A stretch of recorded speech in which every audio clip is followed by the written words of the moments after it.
पिछले क्लास में हम लोग पढ़ा था चतुर्थी तत्पुरुष समास। अभी हम लोग पढ़ेंगे पंचमी तत्पुरुष समास।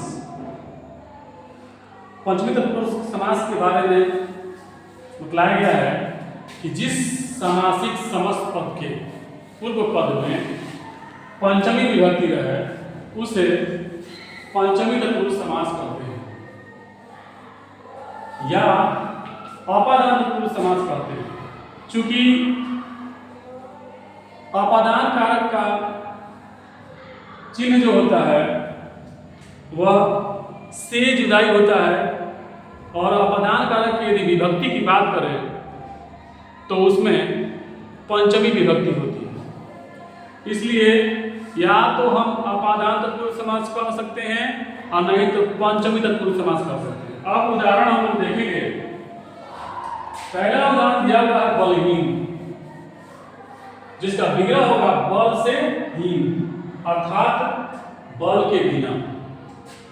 तो इस से स्पष्ट हो रहा है कि बल से जुदाई हुई है यहाँ पर, अर्थात बल यहाँ पर नहीं है। इसलिए यह पंचमी विभक्ति का ही चिन्ह होगा। तो यह बल के साथ है, इसलिए यह पंचमी तत्पुरुष समास का उदाहरण होगा।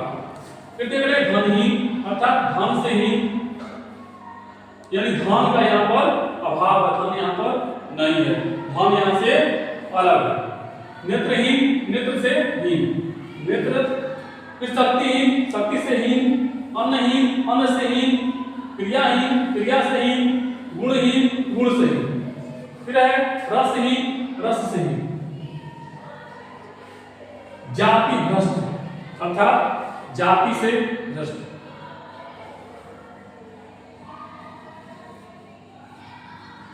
सेवा मुक्त सेवा से मुक्त। स्वादहीन स्वाद से हीन, स्वाद से मुक्त। गंधहीन अर्थात गंध से हीन।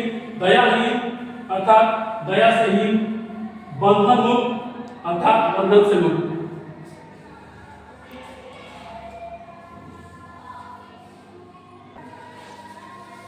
आप हैं प्रदीप जी, बरौली सिसई रोड निवासी, श्री सिद्धि विनायक फार्मा के डायरेक्टर। आप मेरे वीडियो को नियमित देखते हैं, इसके लिए आपको धन्यवाद। और आप दवा से ही नहीं, अपने व्यवहार तथा मीठी मीठी बातों से भी बीमारी को दूर करते हैं। हम लोगों ने पढ़ा था बंधन मुक्त, बंधन से मुक्त। भय मुक्त अर्थात भय से मुक्त, यानी जो भी मरीज जाता है आपके पास उसको आप भयमुक्त कर देते हैं। ऐसे ही आप सेवा करते रहें और लोगों के भय को तथा रोग को हारते रहें। धन्यवाद।